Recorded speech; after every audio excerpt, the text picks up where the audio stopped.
I'd rather create something that others criticize than create nothing and criticize others. If you have high quality product behind the bar, it's like a weapon. It's not about the figures, it's about who those figures are. The Hospopreneurs Podcast. I'm going to drink this beer. Yeah, let's crack them. With James Henderson.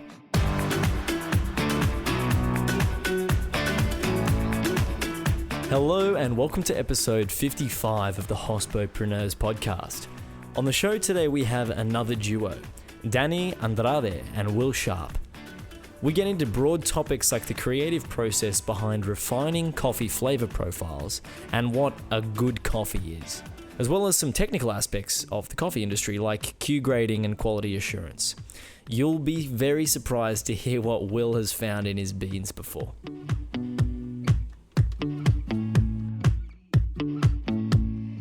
Hello and welcome to the show, guys. Thank you. Thank you very much. Anytime. It's good to have you here. I'm really excited to run the interview today. As you know, the first question I like to ask is, what's your crazy hospitality story? Let's run with Danny on this one. Well, I start work as a mixologist, a bartender, and my crazy story was almost every night after finish work. So I always end up in these crazy parties, people I don't know, sometimes wake up in different houses, different people, and no remember what actually happened on the night before in Brazil, back home in Brazil. So that was when I was around 20s, and I was having a good time at the time. Yeah. And how about you, Will?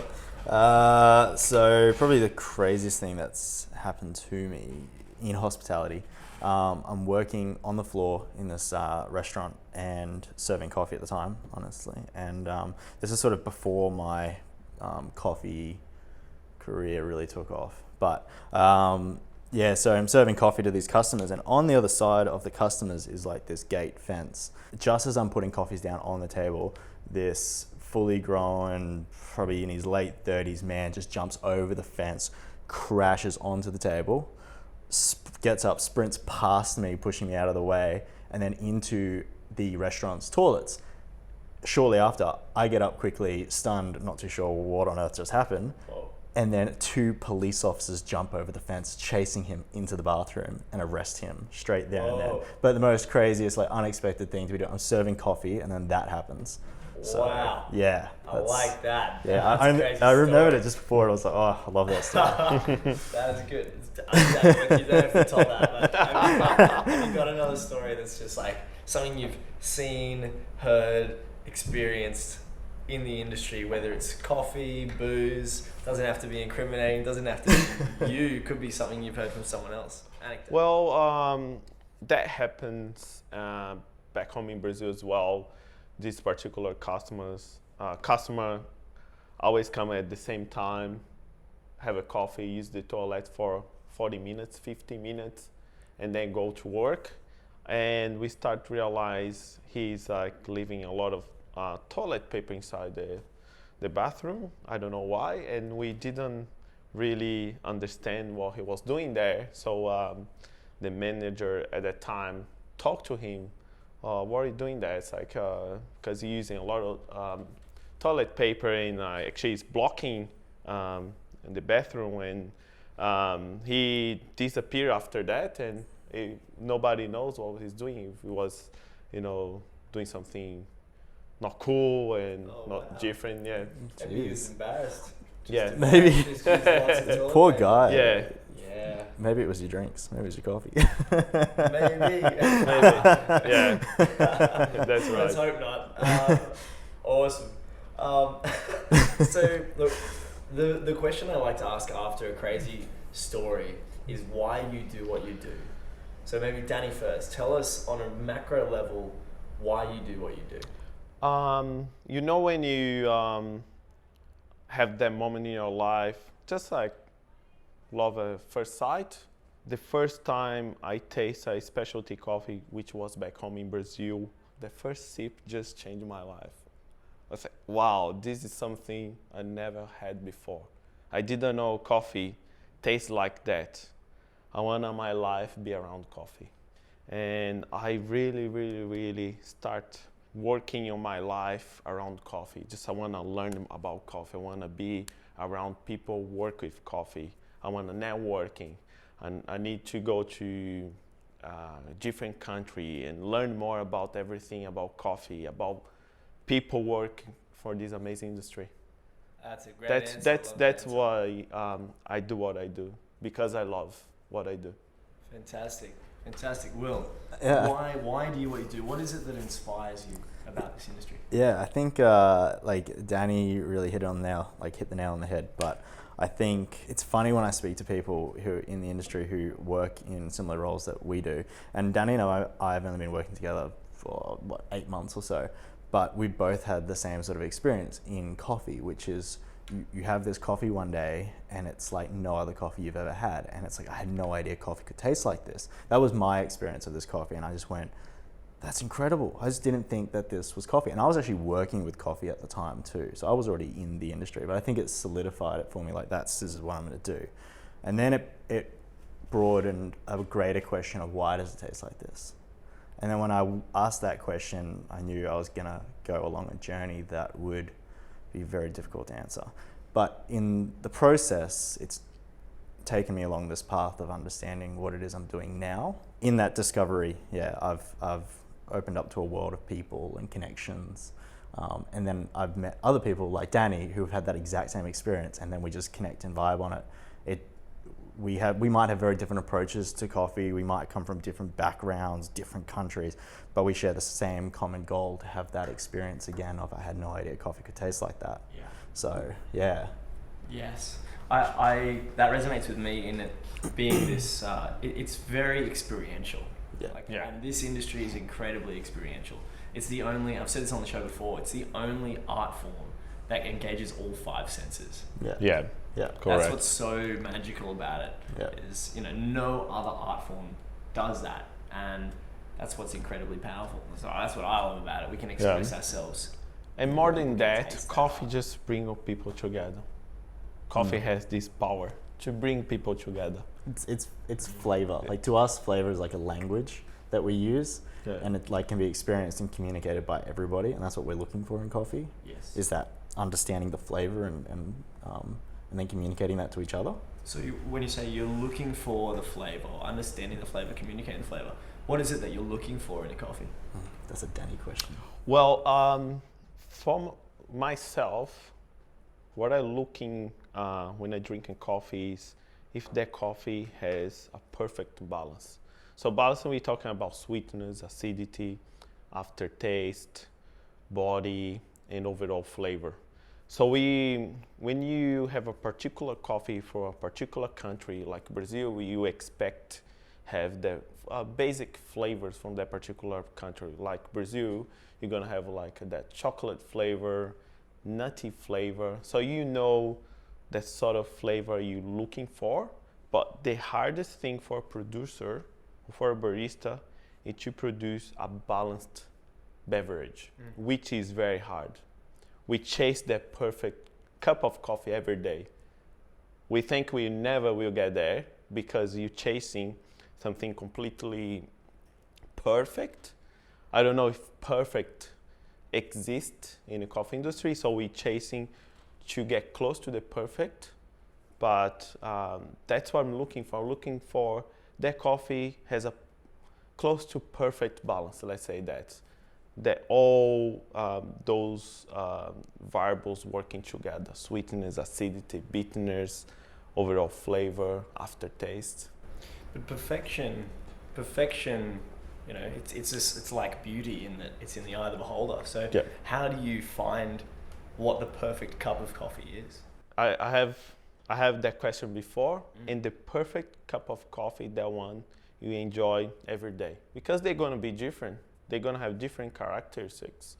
But if you start working more and more in the roasting profile of that particular coffee, how to extract, it's always going to be better and better and better, because coffee has so many different compounds. You know, water is a big part of, you know, coffee flavor, equipment. You're always going to get better. That's what I'm saying. Sometimes I think it's perfect it's something we always going to be chasing, because you're going to have different type of flavor characteristics or experience. Yeah, I think like you've heard of like the pursuit of happiness. Well, for us, it's the pursuit of the perfect cup. So it's and I think one of the things that excites us the most is like Danny talking about Brazil coffee and Nicaraguan coffee, or Honduras grown coffee, or Colombian, or right on the other side go to Ethiopia, Kenya, even into Congo. You can look for coffees that are quite exotic. They all have different characteristics, and they're vastly different. Like there are hundreds of different, I guess, varietals of coffee that some that we're aware of and some that we aren't, but they all exhibit extremely different flavors. And so for us, when we get a coffee from a particular origin, we get these green beans, and we just think there's entire potential. And then everything that the potential for that coffee flavor is all there in the green coffee. What we do to it next only is going to, at a particular point, highlight the flavor through roasting, but then in that same process, we can take away flavor too. So for us, it's that teetering on that edge of where is that perfect point in coffee roasting that highlights the caramelization of sugars that highlights the flavors that we like in coffee, and then sharing that with each other to go, oh man, that's okay, we totally nailed that, or we need to do something different. So is that you're highlighting certain aspects that you like, that you said there, right? But obviously being, and I want to get on this a little bit later too, obviously, you've got your Q grade too, so we'll touch on that soon. But you're looking for certain things in the flavor profile that people are going to like and that are of a high quality. Yeah. Right? Yeah. But I want to ask a question about the receiving green beans. You guys have received, everyone who gets green beans is going to get some interesting things in their beans. What sort of things have you found in your beans before? As in like foreign objects? Yeah. Or found car keys the other day, so that's an unhappy farmer. I'm the proud owner of a new Nissan somewhere. I just don't know where they are. Ring, corn. Ring, yeah. Corn. Do you wear it? You should wear it. It didn't. Maybe like a wing ring. You can find different. Never seen anything really crazy. Car key was pretty. Yeah, car keys was really weird. Car keys is definitely pretty crazy. Poor farmer. We just dropped him in. Yeah. I do want to ask though, when in the coffee process is it actually graded? A coffee farm will produce all different grades of coffee, all different qualities. In fact, they'll just produce coffee, really, to begin with. And that farm will sit in a particular climate of that particular growing region, and it has all the potential for coffee flavor. That's basically what's available from that varietal, altitude, climate, soil, and most specifically varietal. That's going to give that coffee characteristics. So when they process coffee or they pick coffee, that's where the grade of coffee starts, because it's picking the right cherries and identifying that. And that's really, I guess, the first part of grading. It's picking the right cherries off and instead of strip picking, where you would just go for sheer volume, because you sell coffee by weight. So if you produce lots of it, regardless of the quality, you've got a lot more to sell. But if you want to sell for quality, then of course you're looking for picking only the right cherries, and then processing them separately and then going back through and picking the trees over a period of time. That might be a few weeks or even longer. Yeah, so that's probably the first point where coffee is graded. It's the picker who's actually the first grader. And I guess it's a series of people grading coffee along the way. Cool. But after, I guess, processing, and we've removed all the coffee, and you have that finished sample that gets sent to whoever you're wanting to sell your coffee to as a farmer. It would, if you wanted it deemed specialty or given a proper certification, you would send it off to a third party company that would employ these Q graders, essentially. And Q graders would be 3 Q graders come in to grade the coffee. One grades the green and sort of counts out the number of defects found in that green coffee sample. Then they would get together, the 3 Q graders do a calibration with another coffee, to ensure that they're scoring or tasting the coffee itself, and ensure that their scoring is quite accurate or close together. They're not grouping too far apart on what they think is specialty. And then they would cup that coffee, and should all go well and their scores are quite close, then that gives them the opportunity to deem that coffee specialty and give it a score out of 100, essentially, with 80 starting at specialty. Right. And so, yeah, that point happens just before sale of coffee to the suppliers, or from grower to roaster. Yeah. Right. Because I wanted to tie it in with the previous question, being, could you have potentially receive a bag of coffee that's got car keys in it, and it still be specialty grade? And that's right. And so I guess we grade coffee the whole way through. I mean, there's grading coffee as it's being processed at the farm, and creating lots of coffee in which we say this is one particular quality and I expect to produce that quality, and then I'm going to sell that, or I'm going to process that. Yeah, but of course that takes manpower for people to go through and actually remove those defects, put it through gravity feeders and optical sorters and whatnot, and all kinds of different machinery that's involved at growing coffee, or milling coffee. But then once I get given what we call a pre-shipment sample, so from origin gets sent to me, and then I'll get a 350 gram sample. I'll hand sort that coffee and pick out all the defects of the green coffee. That could be insect damage or mold, or it could be sticks, like foreign objects and things like that. And then I categorize those into different categories, 2 categories, like their primary defects, secondary defects. From that lot of green coffee, I have sort of a snapshot of what the rest of that coffee we're considering committing to is like. And then from that, I then say, well, if it falls within the minimum number of defects, then it's specialty grade, and then it moves on to roasting and then cupping, which is more of a group activity for us to assess together. Yes. No one person says that's specialty coffee. It takes everybody to cup together and go, oh yeah, that's a desirable flavour. And then when we actually approve that and we receive the shipment into Australia, we get an arrival sample. Again, 350 gram sample, we do that process again, and again we cup it. Obviously, when we ship coffee overseas, it takes from origin to here, it can take a few months depending on where we're getting our coffee from.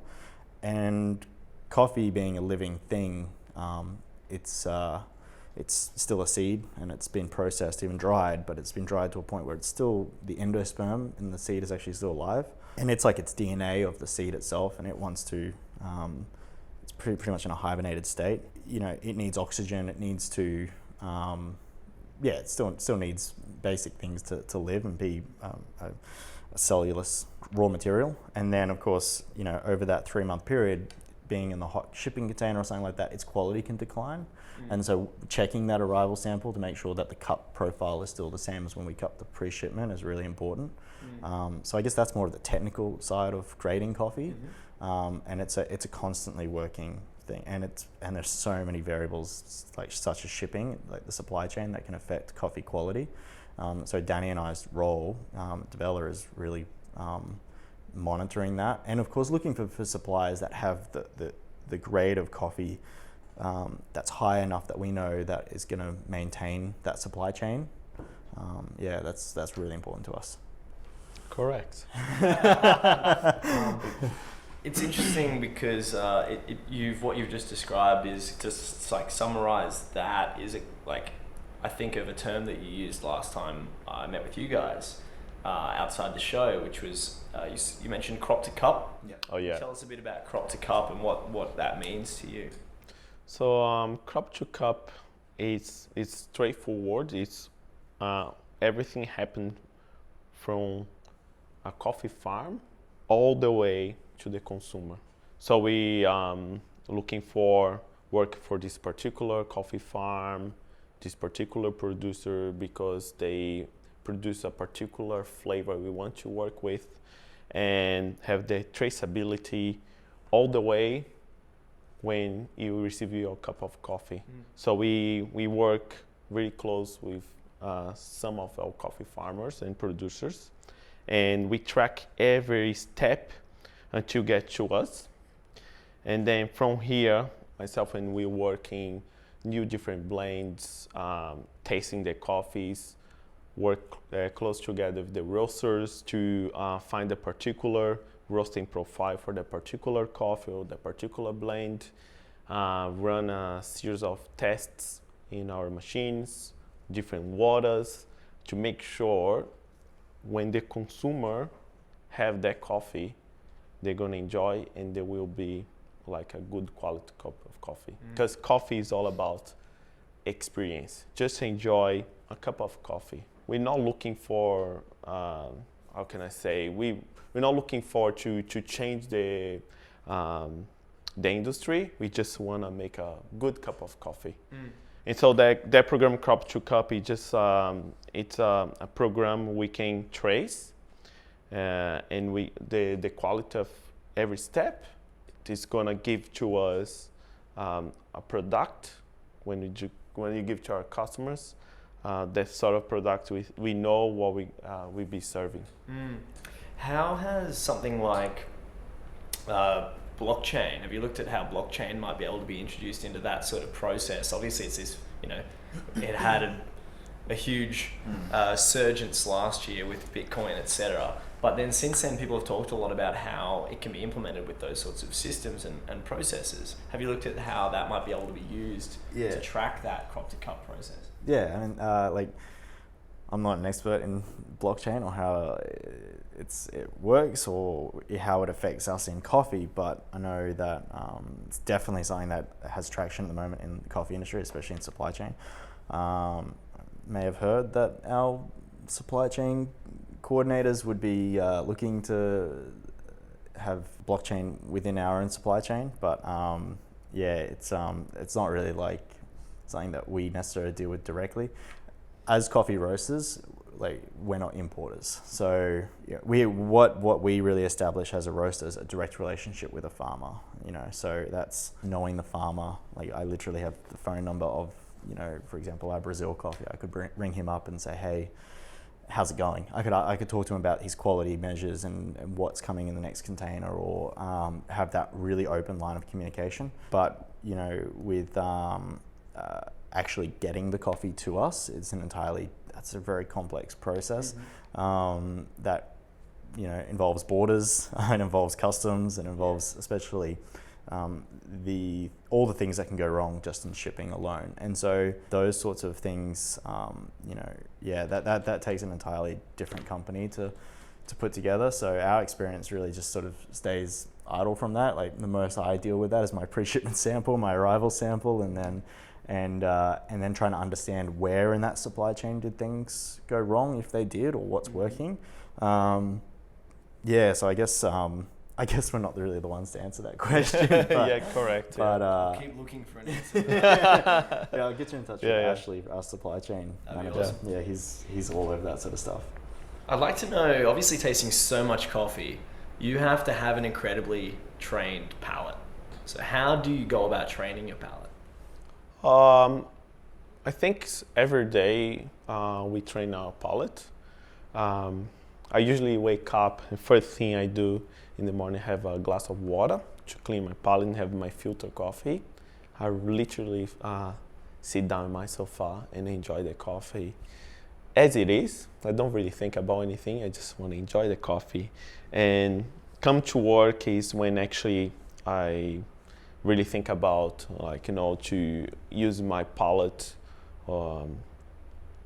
as a professional. So every day, everything we taste, every coffee we roast, we want to taste. Eating a fruit, sometimes wow, actually that fruit has a high acidity, that fruit has a higher sweetness. Everything we do, we are training our palates. Not just coffee itself. So you go to the specifically restaurant to taste that amazing, dish you're looking for, have the acidity, has sweetness, balance between all the ingredients. So I think it's all experience you can have, not just as a drink, but food as well, where you train your palate.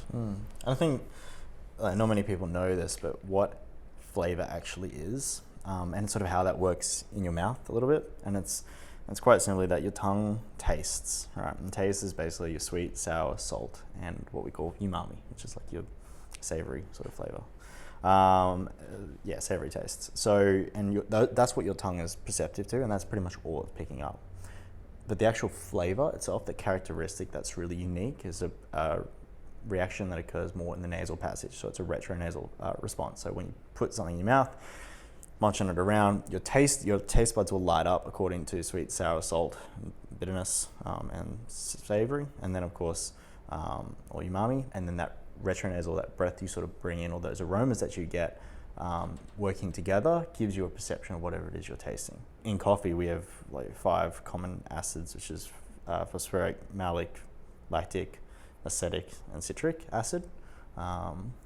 There are others. Those are more organic acids.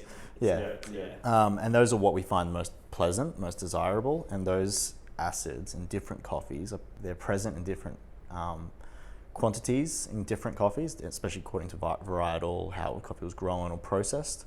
And Danny can talk all about fermentation and how fermentation affects flavor. That's a huge one. Those acids sit in different levels and give different characteristics through that having a sip of a coffee. And so, we drink a lot of filter coffee because it's a low concentration of coffee, and it allows us to explore all the flavors that are occurring, as opposed to an espresso that's quite intense and can be quite a little bit hard to differentiate all the qualities that are going on in a cup. So don't judge anybody who drinks filter coffee because they're trying to appreciate the qualities that are present in the coffee from the terroir of where the coffee was grown and how it was processed and roasted. Which is really unique. But I think I'll let Danny talk about processing and just what processing coffee has with flavor and sort of what that. It's quite fascinating. What innovations have you seen in the industry in your time in it? There is a lot of innovation happening for the past 5 years, and in all different categories and parts of the industry. What's happening right now is a lot of different type of fermentation. So a lot of fermentation actually being taken from the wine industry and then being using as experiment in the coffee industry. And some of the experiments really change the flavor profile of some particular coffees. So fermentation has a big impact in flavor. So it depends the way you ferment. I'm not gonna go very technical, but it's a green coffee process. Yes. That happens at the farm. Yeah. So it's basically temperature can affect the flavor a lot on the processing.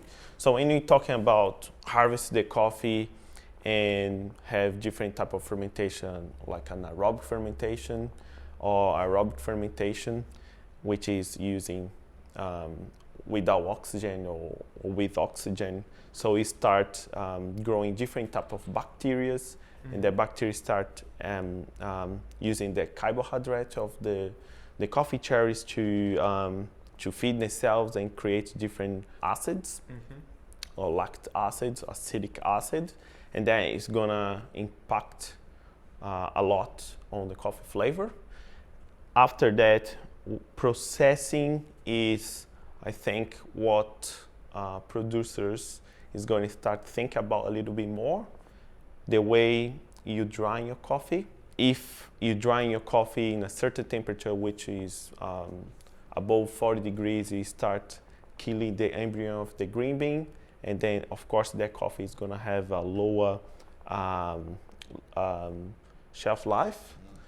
If that coffee is processing, when I say processing, a dry phase, lower than 30 degrees, you can keep the embryo alive, and you're gonna have a much more live cup of coffee and give a much more shelf life or your raw material. So basically, resuming is like very similar to wine. So you have a red wine is bold, sweet, a lot of red and dark fruit notes. So you're gonna process the coffee very similar to what the red wine is processing. And you have the white wine, which is like crispy, clean, bright acidity, very live, easy to identify flavors. So you're going to process your coffee in the particular way. It's going to have that characteristics. And you have a lot of different type of fermentations happening at the moment. Also, what can impact the flavor is the varietal, which is we was talking before. The particular varietal has the particular flavor, and then you can introduce different type of fermentation to highlight different flavors or characteristics. And I think what that means for our baristas too, working in the cafe, is elevated levels of flavor too, because we're now learning that processing and farming directly impacts that end cup. It's what is going to, fermentation creates way for all of those bacterial growths that are going to lead to higher and elevated levels of acids that are going to be more prevalent in the cup. So, and in that process of talking about fermentation is water quality. And that's probably the next biggest innovation is we're now building water. Everybody's investing in RO systems, reverse osmosis. So stripping the water of all of its mineral content and adding mineral back into it. We now know that mineral content of water is what directly binds with these acids and compounds that we like, and so different minerals that are available in water will bind with acids in coffee and strip that into your cup. Those are the two talking points: is fermentation and water quality in the coffee industry at the moment. And so for cafe owners, I think that's definitely something they should be thinking about when they're looking at the coffee they're working with. Is how does this coffee process, and then what is my water quality like? Yes, and they're both of those things are huge in other areas of the industry, right? Like and beer. that's like beer, right? And so prior episodes, we've talked about these sorts of things and how they can relate to, say, coffee, because there have been other people who've brought up those same two things. Both of those, in fact, beer is both of those things, right? Yes. So it's very interesting the cross-pollination that occurs between different areas of the industry. You mentioned wine, beer, all the coffee. It's all interrelated. Well, the three most highly consumed drinks in the world. So there you go. And I actually, on that, I wanted to ask you, Danny, a little bit more about, you have a background in tea as well. So without going on a huge tangent with tea, which I know that we can, I really want to. I just want to ask you a quick question about how your knowledge of tea has affected your abilities in coffee, or knowledge in coffee, and how maybe it's cross-pollinated the other direction as well. Wow. I'm not that experienced yet in tea as he did win coffee. Australian Brewers. Very humble man. I got to meet this amazing tea master, Kim Cooper. She introduced me to the tea world. I have no idea what tea could be before meet her. Like when remember when I was talking, when I tasted that cup of coffee back home and it changed my life? I have the same thing when I taste one of her teas. And I say, this is incredible. Wow. I want to know more about. And then when I start to learn more about tea, I just realize, wow, tea and coffee is very similar. So we're looking for high elevations farms in coffee. You look for high elevation in teas as well, plantation. Processing. You have oxidation in tea leaves, baking, rolling, and there's some part of the process is very similar to one part of the roasting process, what we call Maillard reactions, when you breaking down the sugars and start creating the flavors and start caramelizing the sugars and give you that particular sweetness. So tea is, I think it's been hundreds and hundred years more than coffee. There's more culture. It's more older in terms of people's been drinking tea for like hundreds and hundred years. I think what tea brought for me, it was just to learn how to taste very subtle notes, because tea is very subtle, right? When we talk about having a filter coffee, it has more intensity than tea. Tea is more like very delicate. And then to pick up notes is very hard.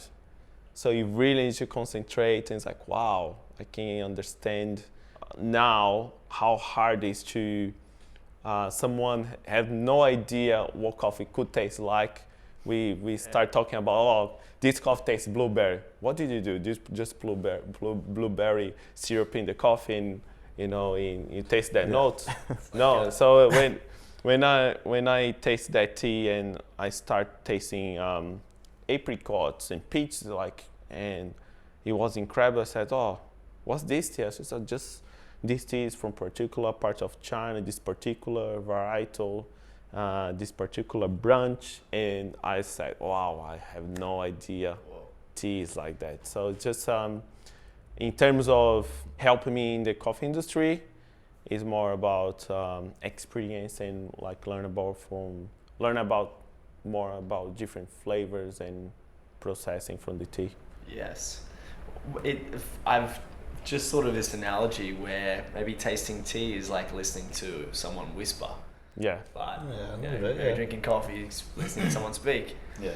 And maybe the auditory, I'm an auditory guy, so that's obviously with the podcast. But I don't know. Maybe that is an analogy that I'm going to use now. The next evolution is drinking beer makes you speak. So.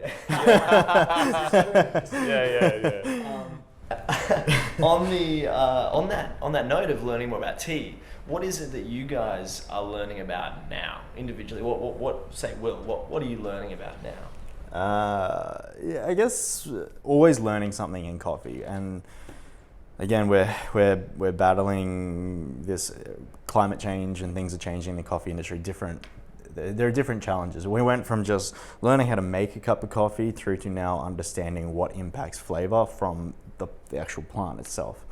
And sort of when you get to that stage, you're surrounding yourself with people who are directly impacting that in the industry today, and that's a really cool thing. So learning those sorts of things is great. But I guess you're learning a lot about yourself, mostly I think in coffee, because it's a sensory experience, and every day you come to the table and start cupping a coffee and then thinking, am I getting the most out of this coffee? Why? What is it? Is there something that's going on with myself personally, with my palate?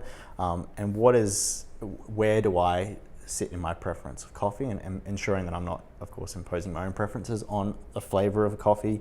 And then, of course, judging a coffee based on that is really important. So I think that's definitely an interesting thing. Every day it's your own little psychology to come and taste a coffee and then have an experience and then understand that experience is a really...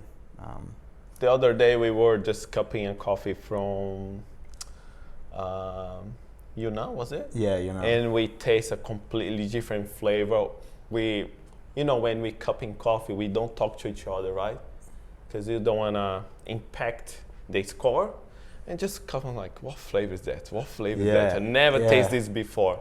And then when the cupping finished, we just look at each other. I couldn't tell if we liked it or not, but it was definitely positive, and it was incredible. Yeah, wow. So something completely different we never tasted before. It challenges your judgment, you know what I mean?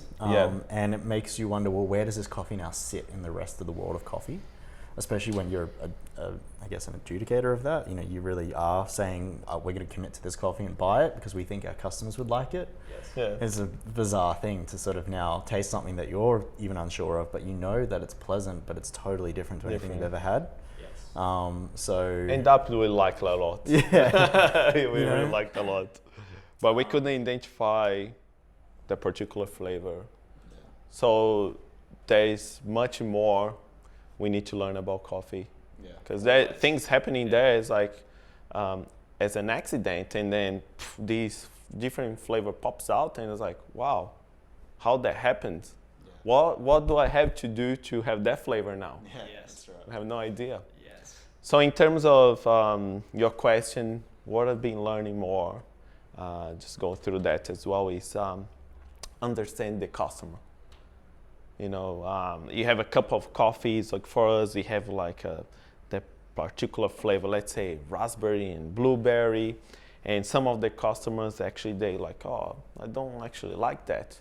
So just to understand what type of consumer or clients or customers they looking for in the coffee, and work as a team, trying to have a different type of blends to be more broad and actually makes everyone happy. And yeah, it's a challenge one, because coffee is subjective, and people like different flavors, people like different things. I particularly love filter coffee because it has those particular, bright flavors, and like sato, and some people like espresso, some people like coffee with milk. So I think we need to learn more actually what type of customer we have, and what type of blends or coffees or product we can create to be more accessible. I guess it's coming back to the start, talking about the perfect cup. Looking Yeah. recipe for the perfect cup. Yeah. On that though, with competitions, I know competitions is a whole other world. We won't go down that road. But with competitions, it's another matter. From what I heard from Phil the last time we spoke, was that it's not about creating a balanced drink. It's about honing in on something bizarre that just shocks people. Just like, that's a wow factor about it. I think in a way there's balance there is finding something that's bizarre about coffee, but it's balanced because it works in all of its components. Okay. For example, if I gave you a lemon and you sucked on a lemon, that's out of balance. It is really intense. So you want to if you're going to have a pleasant experience, it's going to take every component of that coffee to work together. But then that crazy thing has to stand out amongst all of it, and work with your other, your sweet, sour, and salts, your tactile feeling in your tongue, which is your body. All of those components, that experience that's happening on your palate, have to all work together. And then that flavor you get on that breath in or on the aftertaste is just, that's where it takes you on a different journey of highlighting whatever it was that was present from, growing and picking the coffee. So yeah, and I think the barista competitions, especially, where they have to deliver the content about where that coffee comes from, they have to explain why that's so exceptional. It's a challenge. Bring something new for, to a competition, to a customer is valuable. Because if I didn't have the first experience, I was just coming back to the first experience, I wouldn't be here today, right? Yes. And educate, when I say educate, is just you have the opportunity to show someone, well, I have this particular coffee here, it has this particular flavor. I would like you to try, so you can tell me, what do you think? Instead of just like say, oh, I drink this, you should drink this, you know what I mean? I think it's valuable to have opportunities to showcase different type of coffee or product or flavor, whatever it is, to someone someone you don't know, because you can impact even the life of that person. Like what happens with me is like the particular flavor 15, 16 years ago changed my life. Yeah. I think it's valuable to showcase different things that are completely out of the box, but you're always gonna have those particular coffee or blends of flavors. It's more like safe to work with, and people like it. Yeah. Because not everyone will like a coffee will taste like, let's say, strawberry milkshake, for example. You know what I mean? It exists. That sounds amazing. Yeah. I had strawberries and cream flavored coffee. Well, not flavored coffee, but like coffee that had those qualities. Yeah. I want to ask you about your creative process. How do you get into a creative state? I asked this question because I think it's super important. Yeah. So and you have a laugh. Yeah. What is it that you're thinking?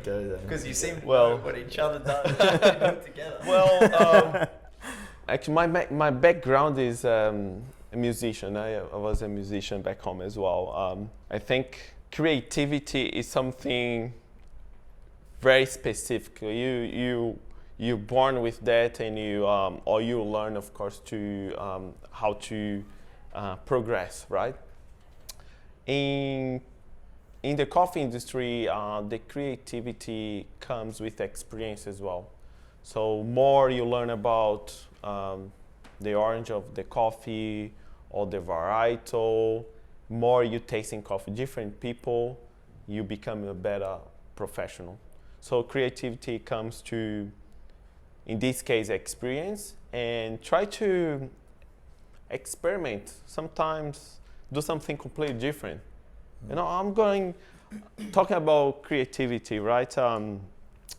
In the tea industry, let's change a little bit the top for coffee and tea. Just talk about creativity. I never see a blend of tea from different origins. They always using the same. Like if they're gonna blend the tea from China, they use different parts of China and blend the tea. Why not use tea from Taiwan, tea from China, and blend together and have a completely different taste experience? Which in the coffee we do, but nobody thought about that in the tea industry. I think it's very interesting, and actually I have done it, and I enjoy it. Yeah.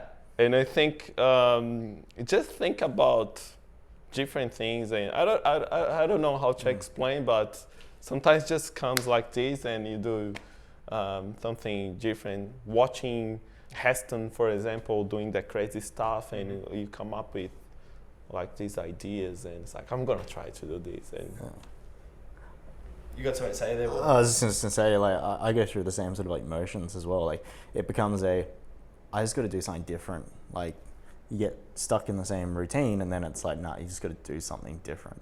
For me, like when it comes to coffee and flavor, for some reason, when I think about flavor or what I'm gonna do with creating something, especially like a blend, or I want to create a roast, I have these I think about places of all things, and places that remind me of flavor. It's weird. It's like I don't know, it's some sort of memory flavor thing I have. Yeah, where I'll think about flavor. I think about roasting coffee or creating a blend. I think about tropical places, bright fruits and things like that I want to piece together, and then I create blends. I don't normally name my blends after places. And very interesting you say that, but flavor is all about memory. Yeah. Because it's an experience. It's like olfactory, nasal. Memory of Yeah, it's interesting. Yeah. You mentioned there about sort of, because with creativity, and on your previous answer there, Danny, as well, sort of doing something different but also familiar. We have to ride this fine line when we do something new to not be the same as everybody else and not be too different, because it's bizarre. No people can relate to it. So how do you find that balance between doing something new and interesting and also keeping something familiar? I feel like I'm in an interview as Freddie Mercury. It's the same sort of thing. I think when you come up with some new things, you need to direct the new thing for whoever you think is going to be interesting first. And it's like an organic thing, right? It's I have these coffees taste completely different, or I did this completely different thing in the roasting profile or in processing. I'm gonna come up with Will, let's taste this together. And then he's gonna invite another friend and let's taste it together. Then it's gonna be very organic and slow, and people is gonna start talking about, instead of like, I have this and we're gonna put it on TV and get crazy. You know, I think that's one way can work. I think is a matter of how you introduce that new thing to people, to the right people at the beginning, and then start slowly, just get bigger and bigger. I think, I'm not sure. And I think like we created a whole set of new blends recently, and it's just like pushing them in front of all our friends, like, hey, taste this, what do you think of this? And then just watching their reactions to it, and like all the blends just taste completely different to one another, but that's like, those are our experiments, like the product of them as well, but they're I don't know, they're like completely different, like different. They're very far apart. Yeah, they explain. They sort of tell different stories about their characteristics and all the flavor that's present in coffee. Yeah. I think that's what we. Yeah. That's one thing. it's interesting for you to introduce something new, the story behind it. You know, if I come to you and say this particular coffee here tastes raspberries amazing. Instead of that, I say this particular coffee tastes raspberries amazing and comes from this particular farm, this particular producer does this amazing, crazy processing. He's tracking everything, temperature, pH. He spent like 3 months doing these crazy experiments, and he has people from all over the world coming to helping him. You see how they start actually back up that yeah. I think they started behind something you've been working a lot lately, and yeah, it works well when you introduce something new to someone, you know, it has no experience in that particular coffee or. I mean, if you've never tasted anything like that, it's hard for you to say whether you like it or not. Yeah. But I think if somebody comes and says to you, for example, it's probably the first time you ever had a beer or something like that. That's it's supposed to taste like that. You know what I mean? Yeah. As a kid or an adolescent, you get that first sip and you're like, is that what you're drinking? The first beer I tasted, man. I hated. Yeah. But it's that developing that emotional investment in the in those sorts of things and having experiences, and then of course, and then learning what the different qualities are of that, and why those qualities occur is what I think that's for people and consumers. I think that's definitely something they need to start switching into. Like we have a bigger, much more complex process in producing coffee than wine and beer combined. Like it is so complex, and yet it's been around for such a long time, yet it's actually younger than those two processes, but it's so much more complex. And so we hope we get to tell more of those sorts of stories about processing and varietals and what that means for coffee flavor, because we're going to be building that next thing in the industry. That's going to be the next hype. You know, everybody will just talk about the coffee they drank and what processing it came from or where it came from, and talking about farms as if they're talking about a winery. You know what I mean? Yes. That's really cool. So I'm looking forward to that. So what's now that we're talking about things you're looking forward to, I just want to go with one more question around what your biggest challenge is right now. My biggest challenge, that's a tough one. I think it's all about, again, going back to understanding what it is that people want out of coffee. People want such vastly different things, I think, and people have different expectations of what coffee is and what coffee flavor is. And I think with, if you've drunk, not to drop names, but if you've drunk a particular brand of coffee that might be quite generic, and it's a generic coffee, and that's all you've ever had your entire life, say it's instant coffee with milk and sugar, and that's all you've had for coffee. And then you go to a cafe and you have a cappuccino one day, it's very a different drink. Your experience is going to be that's not coffee. And so your experience is going to be the other thing. And I think the biggest challenge is communicating coffee flavor and all those qualities and all the hard work that we do at origin, through supply chain, through roasting, through making a cup of coffee, to demonstrate to people that, hey, there's actually qualities that are involved in that entire process. It's communicating that to people. And doing it in a way that isn't forceful, of course. You know, people have to learn and be accepting of these sorts of things, and they're either going to be fascinated by coffee or they're going to be like, hey, it's just a cup of coffee to me. And I think, and sometimes it's the hardest thing is going, okay, cool, it's just coffee to you. That's cool. Yes. To me, it's my entire life, and of course, and to the people who pick coffee, it is their entire life. Like it. Not to exaggerate it, but it is literally some people's entire livelihoods rest on just the growth of those coffee trees, and ensuring a good harvest, and they don't have a good harvest, their farm closes down, they go into poverty, they're on the line. And for me, I sit here roasting the coffee, and it's my obligation to ensure that I tell the best story of where the coffee comes from, and I celebrate that, because that's what's going to keep the industry going. It's what's going to combat climate change, sustainability. It's what's going to ensure that farmers are getting the recognition for the work they do. So that is probably the biggest challenge, actually. Yes. And for you, Danny? For me, it's how can I impact the coffee producers. That's the biggest challenge. What we can do to help those producers to continue producing coffee, because as Will was telling before, the climate changing. It's been hard to produce coffee for the past 3-4 years, because you can have, it's nature. So if you have a storm, if you have like something happening in their farm, they can completely lose the whole crop, and their farm cannot exist anymore. And So also temperature too. Like Yeah. if you have, it's a land grab. If you have higher temperatures, have cooler temperatures, and that's what coffee needs for lower respiratory rates to yield good quality coffee. The farmers have to start growing uphill, and so it's a land grab because land gets smaller. And so sorry to cut in. But No, that's fine. That's one of the biggest things I want people to be aware of. Is like that's a big Yeah. issue. Is farmers actually having to go higher, and of course they're running out of land. So they're So going back is how to, not just myself, but we as a country, or we as a people, how we can impact or help the coffee industry, and specifically the coffee producers, the farmers, to continue producing amazing coffees, and talk flavor.